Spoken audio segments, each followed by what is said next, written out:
मेरा लाल अकबर जवां हो गया है, कहती थी खुश हो के अकबर की मादर। मेरा लाल अकबर जवां हो गया है।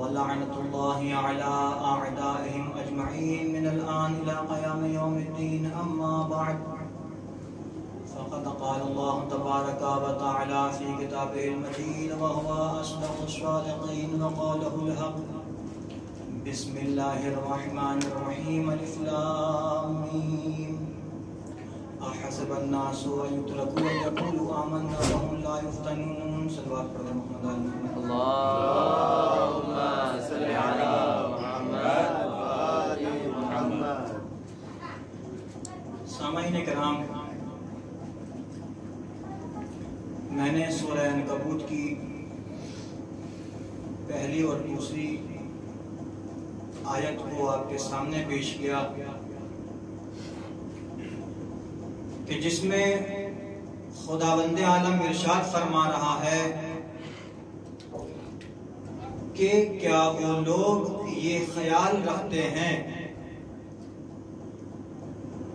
कि उनको इस बात पर छोड़ दिया जाएगा कि वो लोग ईमान ले आए और उनका इम्तिहान नहीं होगा। आयत आगे बढ़ी, वलक़द फ़तनल लज़ीना मिन क़ब्लिहिम फला यअलमन्नल लज़ीना वला यअलमन्नल काज़िबीन। और बेशक इनसे पहले भी खुदा लोगों का इम्तिहान ले चुका है और खुदा जानना चाहता है कि कौन लोग सच्चे हैं और कौन झूठे हैं। तो खुदा ने दस्तूर ये दे दिया कि हर चीज के लिए एक इम्तिहान है। जब खुदा ने इम्तिहान बताया तो लोगों ने भी हर चीज के लिए अब इम्तिहान रखा। आप और हम ही देख लीजिए, नजफ में आते हैं तो सबसे पहले इम्तिहान ही देना पड़ता है, जबकि लूजना वाले जानते सब कुछ हैं कि ये लोग पढ़ रहे हैं, तालिबे इल्म हैं, लेकिन फिर भी इम्तिहान लेते हैं।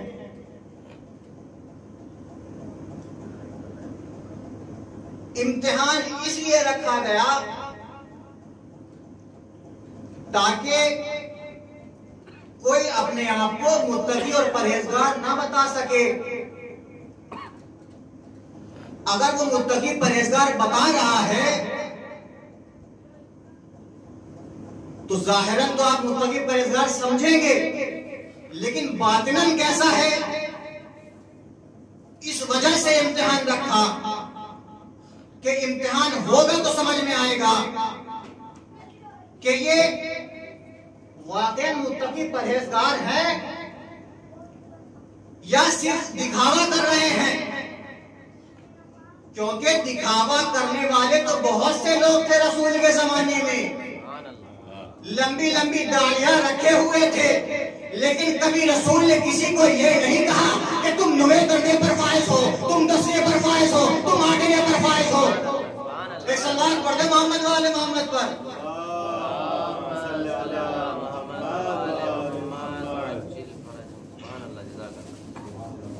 ज़ाहिरन रसूल के जमाने में असहाब बहुत सारे थे जिन्होंने मुत्तकी और परहेजगार का लवादा ओढ़ रखा था, लेकिन बातिनन कैसे थे ये रसूल बेहतर जानते हैं या उनका खुदा बेहतर जानता है।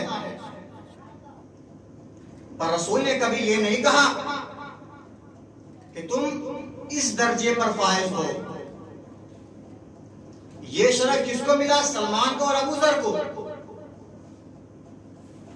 तो खुदा ने इम्तिहान रखा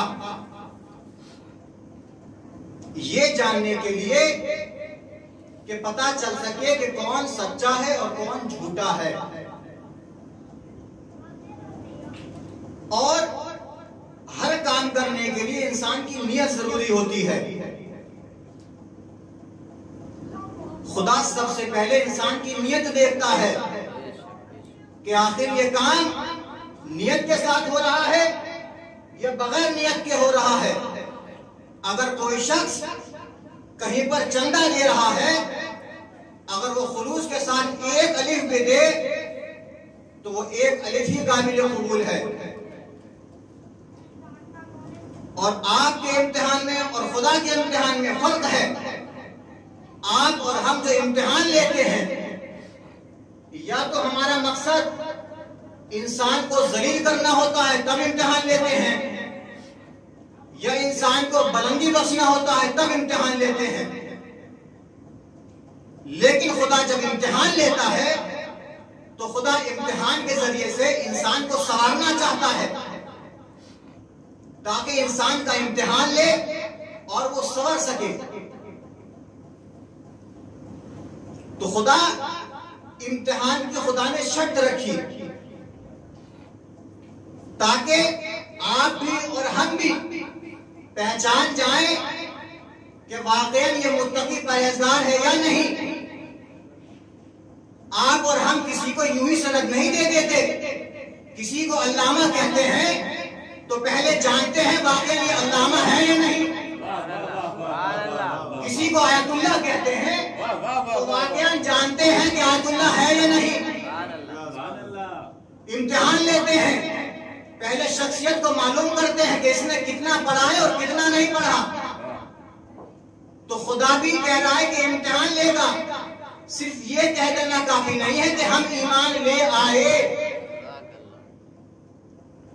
और इसी पर इक्तफा करे। कहा इम्तिहान लूंगा जैसे तुमसे पहले वालों का इम्तिहान लेता आया हूं। तो मैं कहूंगा खुदा इम्तिहान की क्या जरूरत, तू तो वैसे ही सब कुछ जानता है, इम्तिहान ना लेता, वैसे ही साफ कर देता। कहा लोगों को भी तो समझाना है। कहा कैसे? कहा गदीर खुद में रसूल ने ऐलान किया था, सबने देखा भी था, जाहिरन ईमान भी लेकर आए थे और वाकई लोग समझ रहे थे कि ईमान ले आए हैं, दरअसल वो बुग़्ज़ रखते थे। अब खुदा इम्तिहान लेकर बताएगा कि ये कैसे हैं। तो दाऊद रकी जो है छठे इमाम की खिदमत में आया और आने के बाद कहता है मौला जरा ये बताएं कि जो अहले बैत की विलायत कबूल नहीं करता, अहले बैत से बुग़्ज़ रखता है, जरा ये बताएं उसका अंजाम क्या होगा मरने के बाद। तो एक मर्तबा छठे इमाम ने बड़ा खूब जवाब दिया, बहुत बेहतरीन तरीके से मेरे मौला ने फरमाया, कह दाऊद जरा ये बताओ तुम सुनना चाहते हो या देखना चाहते हो। तो अगर आप या हम होते तो हमें तो बड़ी खुशी होती कि हमें दुश्मन अहले बैत का अंजाम देखने को मिल रहा है। तो सुनकर क्या फायदा, देख लेंगे तो डबल खुशी होगी। तो दाऊद कहता है मौला देखना चाहता हूं। तो एक मर्तबा छठे इमाम ने सातवें इमाम को हुक्म दिया कि जाओ हुजरे से मेरा असा लेकर आओ। सातवें इमाम छठे इमाम का असा लेकर आए।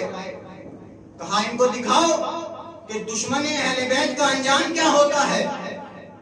एक मर्तबा सातवें इमाम ने असा को जमीन पर मारा। जैसे ही असा जमीन पर पड़ा जमीन शगाफ हो गई, फट गई। एक काला समुंदर आया। एक मर्तबा दोबारा से को मारा काले समुंदर पर, समंदर फटा, काली चट्टानें नजर आई। काली चट्टानों पर असा मारा, चट्टानें फटी। एक दरवाजा नजर आया। छठे इमाम ने कहा दाऊद जरा इस दरवाजे के अंदर देखो। एक मर्तबा दाऊद देखते हैं। कहा मौला यहाँ तो लोग ही लोग हैं, पूरा मजमा इकट्ठा है और सब परेशानी के हाल में है, जहन्नम की आग जला रही है और उनके मुंह पर जहन्नम के शोले फेंके जा रहे हैं। तो जब जहन्नम के शोले उनके मुंह पर फेंके जाते थे तो सिर्फ एक ही आवाज आती थी, या मोहम्मद या मोहम्मद या मोहम्मद। तो उधर से पलट कर आवाज आती थी, अरे झूठ क्यों बोलते हो, अरे तुम तो बेहतर जानते हो ना कि मोहम्मद ना तुम्हारे हैं और तुम ना मोहम्मद के हो। एक सलवात पढ़ दे मोहम्मद वाले मोहम्मद पर।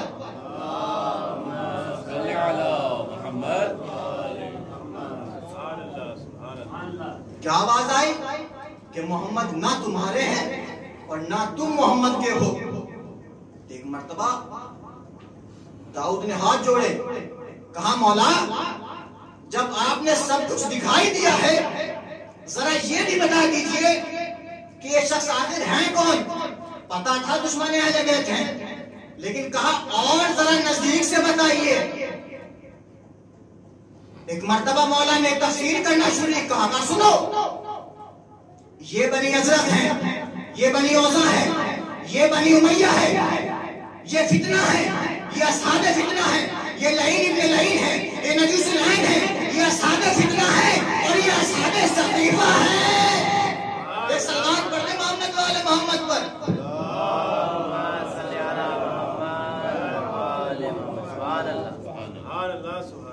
तो असहाबे सकीफा को भी मौला ने दिखा दिया कि ये है असहाबे सकीफा कि जो चट्टानों के हर कोने से बंधे हुए थे और हर लम्हा उनके ऊपर एक नया अजाब नाजिल हो रहा था।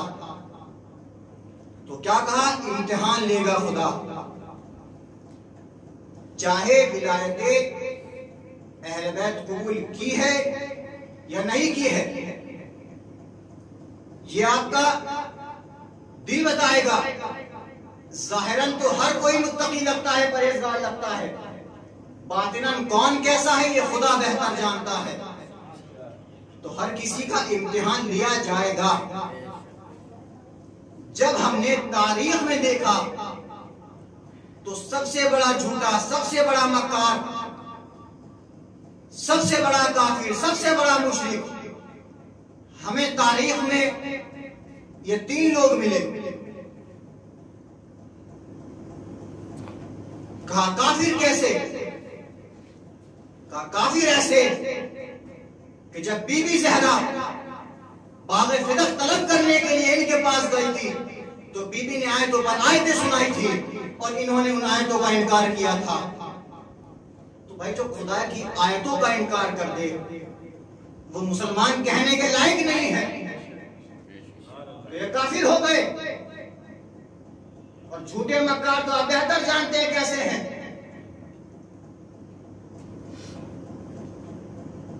तो आप सबसे बड़े झूठे मक्कार ये साबित हो गए।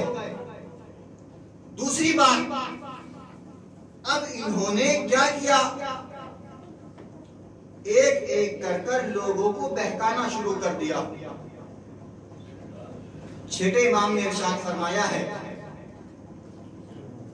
कि एक वक्त ऐसा आएगा कि बादशाहत हासिल नहीं होगी मगर कत्ल और जुल्म के जरिए, और दौलत हाथ ना लगेगी मगर गज़ब और बुख्ल के जरिए। तो बादशाहत हाथ नहीं आएगी मगर कत्ल और जुल्म के जरिए से। तो इन्होंने क्या किया, एक एक करके लोगों को बहकाना शुरू किया। या पलटकर यूं कह दूं, शैतान के काम को खुद इन्होंने अपने हाथ में ले लिया कि जो खुदा ने शैतान को मोहलत दी थी कि जा बहका बंदों को, तो इन्होंने अपने हाथ में ले लिया। तो अब एक जुमला कहने का जी चाहता है कि अम्मा अगर कोई एक एक करके आदमी को बहकाए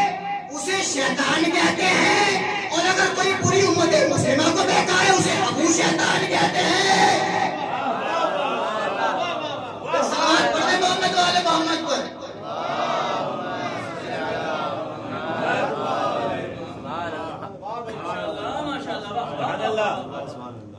तो अबू शैतान पूरी उम्मत को बहका दिया, उम्मत मुस्लिमा को बहका दिया। तो इमाम ने फरमाया लोग 4 तरह के हैं। पहले वो लोग जिन्हें ईमान मिला लेकिन कुरान नहीं मिला।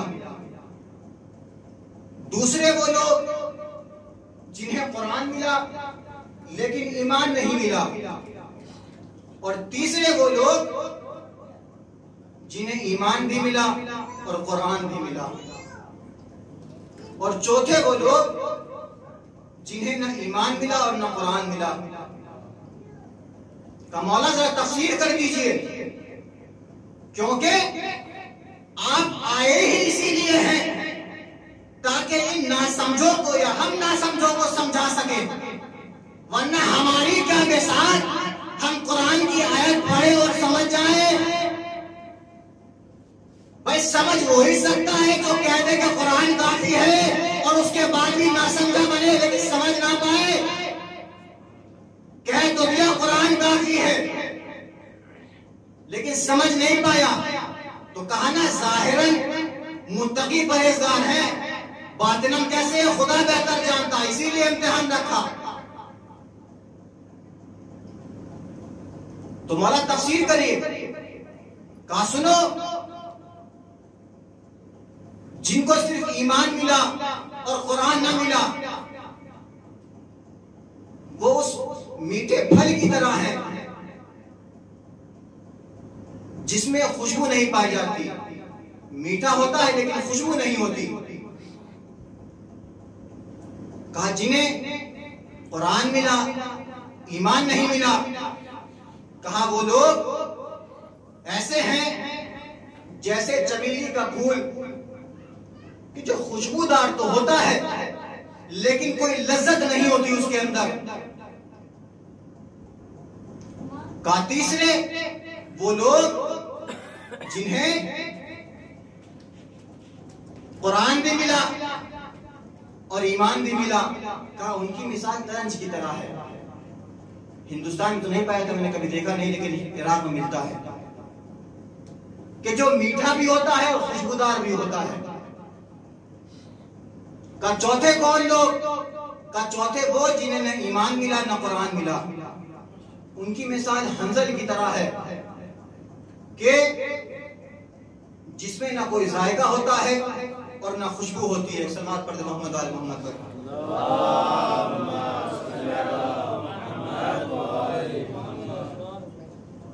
तो कामयाब वो लोग हैं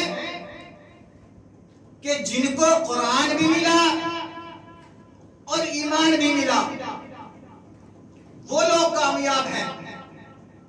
बाकी जो लोग कह रहे हैं कि कुरान काफी है, उन लोगों का फैसला खुदा करेगा कि उनके साथ क्या होना चाहिए। सलावत पढ़ दे मोहम्मद वाले मोहम्मद पर।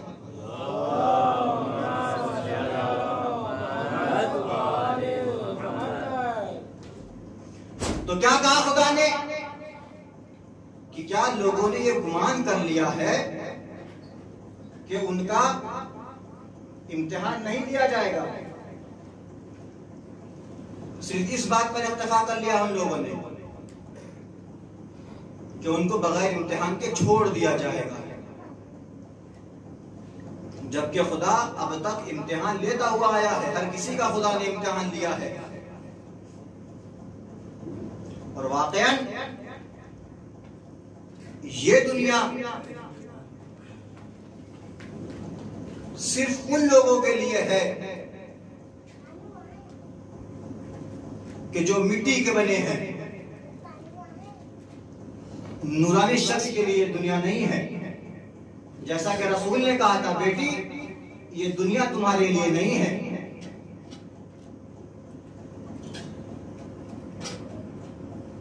तो बीबी ज़हरा ने एक मर्तबा ख्वाब देखा। क्या देखती हैं कि हसनैन घर तशरीफ लाए हैं और इमाम अली भी मौजूद हैं, रसूल खुदा भी हैं।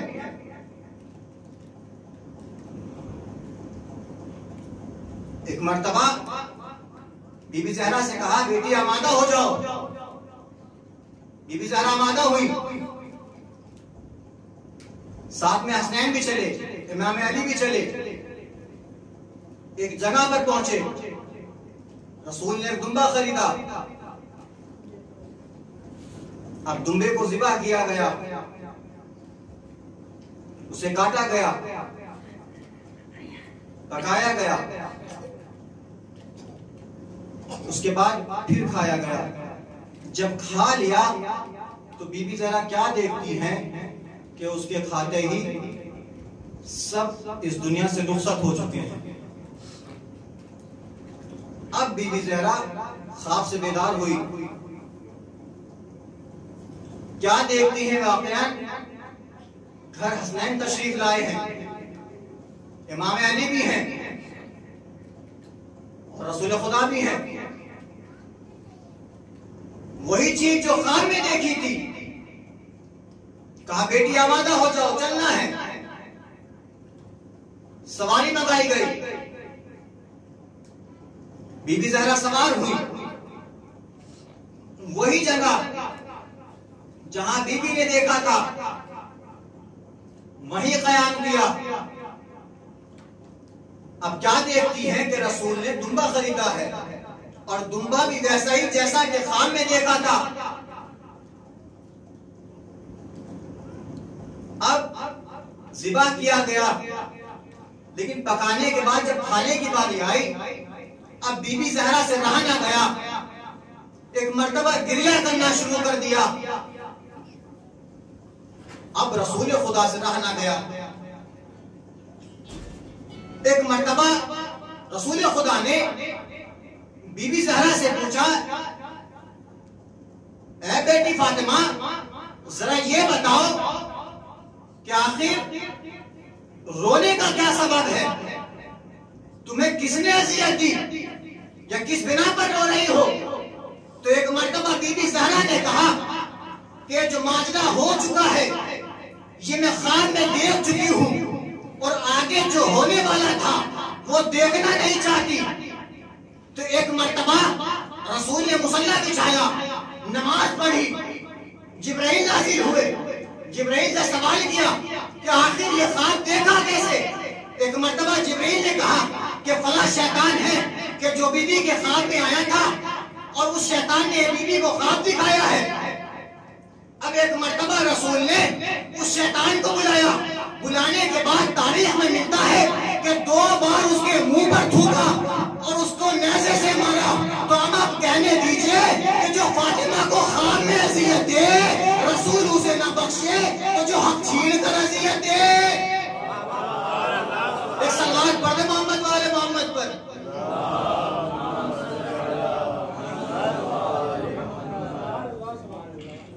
कि जो फातिमा को ख्वाब में अज़ियत दे, रसूल उसे ना बख्शे, और जो हक छीन कर अज़ियत दे, रसूल उसे कैसे बख्श सकते हैं? तो आज जनाब हुर के मसाइल पढ़ने हैं। तारीख में मिलता है कि जनाब हुर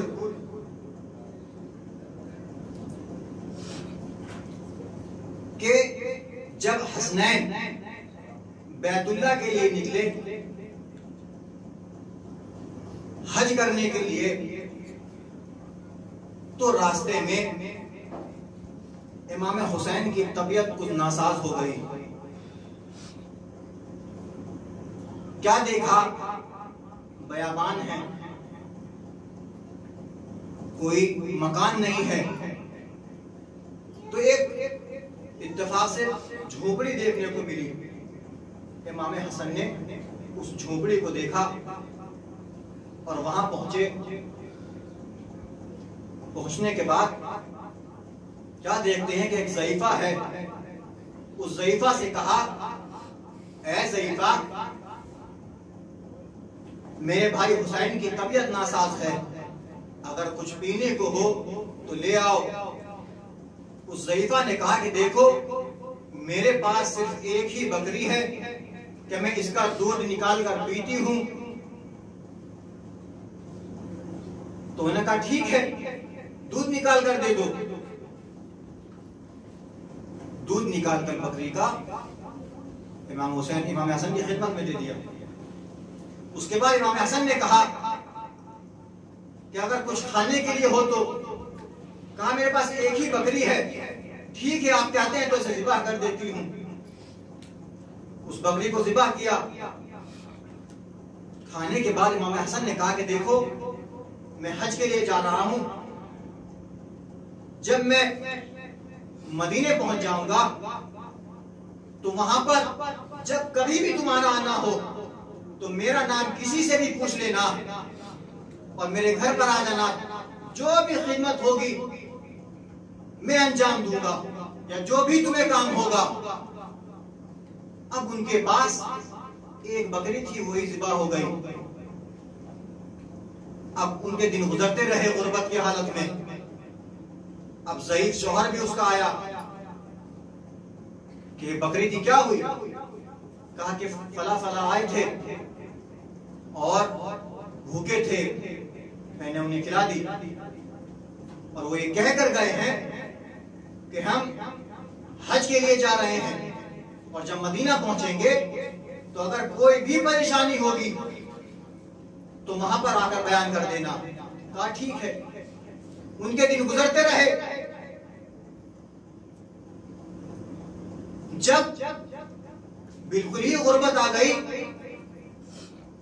अब उनको यकीन हो गया कि वो लोग मदीना पहुंच गए होंगे हज कर कर, तो ये दोनों अपने घर से निकले।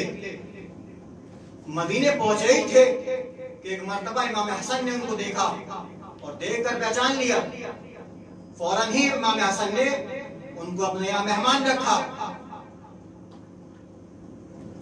मेहमान रहे।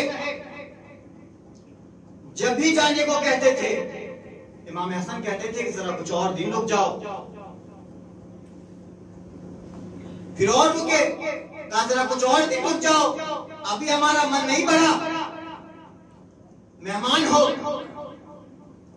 जितना इसरार किया, कहा जरा कुछ दिन और रुक जाओ। जब जाने की उन्होंने तैयारी कर ली तो इमाम हसन ने उन्हें कुछ गमगीन देखा। उस ज़ईफ को कहा जरा ये बताओ कि हमने तुम्हें हर चीज अता की, तो आखिर गमगीन क्यों हो? कहा कि मैं जानता हूं और आपका शुक्र अदा करता हूं कि आपने हमें हर चीज से नवाजा, हर चीज अदा की, तो फिर बताओ गमगीन क्यों हो? कहा नहीं, जो आपसे हो सकता था आपने किया। कहा नहीं, बताओ, हो सकता है मैं उस काम को भी तुम्हारे लिए अंजाम दे दूं। उस ज़ईफ ने कहा कि हमें एक औलाद की तलाश थी, हमें एक औलाद चाहिए थी। अगर हमें एक औलाद मिल जाती तो और अच्छा होता। अब इमाम हुसैन ने दुआ की कि खुदा तुम्हें एक बहादुर बेटा अता करेगा। फिर घर पर रोक लिया तो तारीख में मिलता है कि इतना रोका कि वो औलाद भी उन्हीं के घर पर पैदा हुई। अब वो ज़ईफा उस लड़के को लेकर इमाम हुसैन के पास आई और आकर कहती है कि आपकी दुआ से ये लड़का पैदा हुआ है, इसका आप ही नाम रख दीजिए। इमाम हुसैन ने एक मर्तबा उसको हाथों पर लिया और गिरिया करना शुरू कर दिया। एक मर्तबा ज़ईफा कहती है, ऐ हुसैन, अगर ये बड़ा होकर तुम्हारे दुश्मनों से होगा तो इसे अभी कत्ल कर दूं। एक मर्तबा इमाम हुसैन कहते हैं कि ऐसा नहीं है, ये तो बड़ा बहादुर बेटा है तुम्हारा, और इसका नाम मैंने हुर रखा है।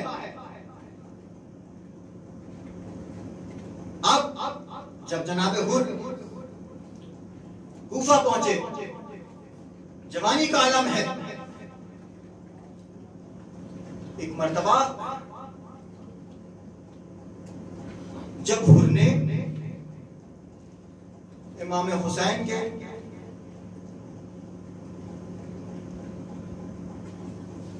घोड़े पर हाथ रखा, लजाम फरस पर हाथ डाला, तो एक मर्तबा इमाम हुसैन ने कहा, ऐ हुर, तेरी माँ तेरे गम में बैठे, तेरे माँ तेरे गम में रोए। तो एक मर्तबा हुर कहता है, ऐ हुसैन, अगर तुम्हारी माँ फातिमा ना होती तो मैं भी नाज़ेबा अल्फाज अदा करता, मगर तुम्हारी माँ फातिमा रसूल की बेटी है। ये कहकर एक मर्तबा हुर अपने खैमे की तरफ आए। क्या देखते हैं कि हुर की ज़ौजा और बेटी आपस में बातें कर रही हैं। एक मर्तबा जैसे ही हुर को आता हुआ देखा कि आखिर क्या बात है, तुम अलग क्यों हो गई, बताओ क्या बातें कर रही थी। कहा, नहीं बाबा, ऐसी कोई बात नहीं है। कहा, नहीं बताओ, क्योंकि अब ये हुर वो हुर नहीं रहा। जब इसरार पर रहा, एक मर्तबा उसकी बेटी कहती है, ए बाबा, कि आप हुसैन के मुकाबले में जा रहे हैं। अरे वो हुसैन कि जो रसूल का नवासा है। एक मर्तबा हुर का बेटा बोला कि बाबा, अरे आप ही खतावार हैं कि जिन्होंने हुर का रास्ता रोका और अब तक यहाँ रोक कर रखा है। अरे वो रसूल कि जो हुसैन के लोगों पर बोझे दिया करता था, आपने उस हुसैन को रोक कर रखा है। आप खतावार हैं और आप उसके मुकाबले में जा रहे हैं। एक मर्तबा हुर उमर साद के पास आया और आने के बाद कहता है, जरा ये बताओ, क्या जंग हतमी है। उमर साद कहता है, हाँ, जंग होकर रहेगी, और खुशखबरी ये है कि सबसे पहले जो तीर चलाएगा वो तुम होगे, इसलिए कि तुम ही ने इनका रास्ता रोका, तुम ही ने इन्हें बुलाया है। जब ये जुमला जनाब हुर ने सुना, अपने तीर को तोड़ा, कमान को तोड़ा, और एक मर्तबा अपने हाथों को बांधा, गुलाम को लिया, बेटे को लिया। अब हुसैन के पास जा रहे हैं। क्या देखते हैं कि सामने से हजरत अब्बास और जनाब अली अकबर आ रहे हैं। आते हुए देखा, एक मर्तबा गुलाम कहता है कि मुझे लगता है कि आज हमें ये लोग ना बख्शेंगे। एक मर्तबा जनाब हजरत अब्बास और जनाब अली अकबर कहते हैं, अरे डरो नहीं, हमें हुसैन ने तुम्हारे इस्तकबाल के लिए भेजा है। एक मर्तबा जनाब हुर इमाम हुसैन की खिदमत में आए और आते ही कदमों में गिर गए। कहते हैं, मौला, अरे क्या इस गुनाह की भी कोई मग़फ़िरत है। एक मर्तबा इमाम हुसैन ने हुर को उठाया और गले से लगा लिया। कहा, है हुर, मेरे भाई। अरे जब भाई कहा, लोगों में अफरा तफरी मच गई कि मुबारकबाद दी जाने लगी कि आज इमाम हुसैन ने हुर को भाई कहकर पुकारा है। ये आवाज जब जनाब ज़ैनब के कानों तक पहुंची, एक मर्तबा जनाब ज़ैनब ने उन्हें मोहम्मद को बुलाया और बुलाकर कहा कि जाओ, हुर को मेरा सलाम कहना। एक मर्तबा उन्हें मोहम्मद आए, हुर को सलाम कहा कि मेरी हमारी माँ ने तुम्हें सलाम कहा है। एक मर्तबा अरे जनाब हुर खैमगाह के पास होते हैं और घुटनों पर बैठ जाते हैं और कहते हैं, एक मर्तबा जनाब ज़ैनब को सलाम करते हैं। शहजादी जवाब देती है और एक जुमला कहती है, ऐ हुर, अरे माफी चाहती हूँ। अरे जब तुम दुश्मन बनकर हमारे पास आए थे, अरे हमने तुम्हें सलाम कर दिया था, और आज जब दोस्त बनकर आए हो, अरे ये ज़ैनब सब लाचार मजबूर है। आयजादारो रोज आशूर आई, हुर के बेटे को इजाजत मिली। एक मर्तबा जनाब हुर के बेटे मैदान करबला में पहुंचे। जंग करते करते जब ज़मीन से जमीन पर तशरीफ लाते हैं, एक मर्तबा अपने बाबा को आवाज दी, अरे बाप, जितनी तेज दौड़ सकता था दौड़ कर अपने बेटी की लाश पर पहुंचा। अरे क्या देख रहा है, अरे हुसैन वहां से पहले ही मौजूद है। एक मर्तबा हुसैन कहते हैं, अरे क्या कोई सही बाप अपने जवान बेटे का लाशा उठाता है? ये जुमला कहना तो मैं कहूंगा है मौला, अरे अभी आपने हुर के जवान बेटे का लाशा उठाया, अरे वो एक वक्त भी आएगा जब जहां अपने जवान बेटे का अली अकबर का लाशा उठाएंगे, अली अकबर के सीने से नेज़े की बर्छी निकालेंगे। इन्ना लिल्लाहि व इन्ना इलैहि राजिऊन।